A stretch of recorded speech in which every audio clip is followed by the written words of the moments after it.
बिना पाप किए लगा एक महिला को दोष, क्योंकि उसने चुगली की।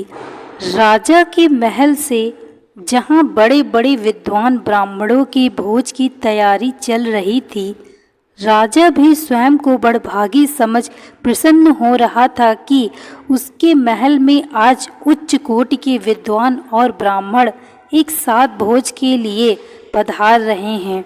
उधर रसोई खुले आकाश में ब्राह्मणों के भोज के लिए तरह तरह के पकवान और मिष्ठान बना रहे थे, जिसकी खुशबू पूरे महल में फैल रही थी। अचानक एक चील तेज रफ्तार से आसमान में उड़ती जा रही थी। उसके पंजों में एक जहरीला सांप दबा हुआ था, जो बार बार चील के नुकीले पंजों से बाहर निकलने का प्रयास करते हुए फुंकार रहा था।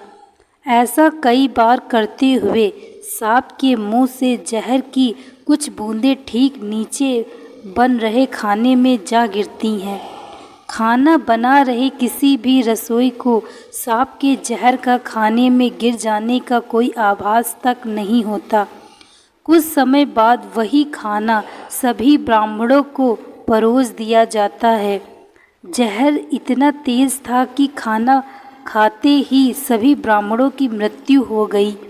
राजा को जब दुखद घटना का पता चला तो इसे ब्राह्मण हत्या का पाप जान राजा दुखी हो पड़ा।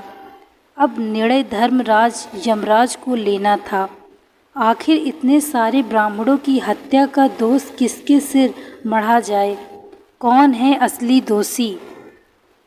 क्या उस राजा के सिर जिसने सभी ब्राह्मणों को भोज पर निमंत्रित किया, या फिर उन रसोइयों के जो ब्राह्मणों के लिए खाना बना रहे थे और जिन्हें ज्ञात ही नहीं था कि भोजन के पात्र में सांप का जहर गिर चुका है? यमराज ने विचार किया तो हत्या का दोष राजा और रसोइयों में से किसी के भी हिस्से में नहीं जाता।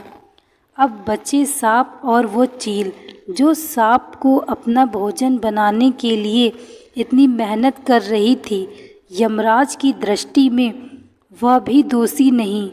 अब बचा वह जहरीला सांप, जो चील के पंजों से बचने के लिए बार बार फुंकार रहा था। उसी की फुंकार के साथ जहर की कुछ बूंदें सांप के मुंह से निकलकर खाने में जा गिरी और भोज पर आए ब्राह्मणों की मौत हो गई। तो क्या यमराज की दृष्टि में वह सांप ही असली दोषी है? नहीं, यमराज उसे भी दोषी नहीं मानते, क्योंकि सांप का स्वभाव ही फुंकार करना है और फिर अपने प्राणों की रक्षा करना कोई पाप नहीं। यमराज ने इस विषय को कुछ समय के लिए वहीं रोक दिया। इधर धरती में थोड़े दिन बीतने लगे और फिर एक दिन कुछ ब्राह्मण देवराजा से भेंट के लिए एक महिला से महल का मार्ग पूछने लगे। महिला ने महल का मार्ग तो बता दिया, लेकिन कहा कि यह राजा ठीक नहीं। अभी कुछ दिन पहले खाने में जहर देकर आप ही के जैसे निर्दोष ब्राह्मणों को मृत्युदंड दे दिया।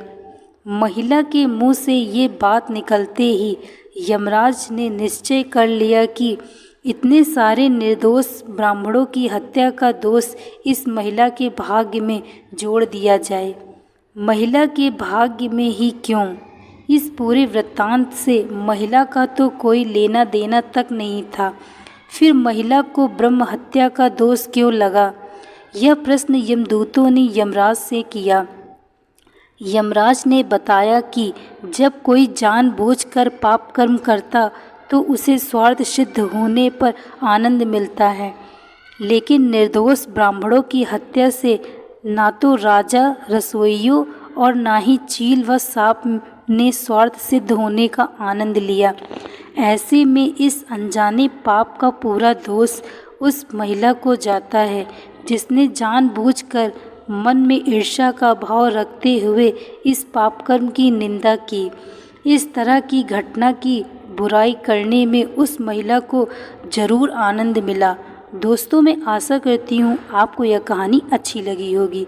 यदि कहानी अच्छी लगी हो तो वीडियो को लाइक तथा चैनल को सब्सक्राइब अवश्य करें। Thank you so much watching this video. Like, share and subscribe.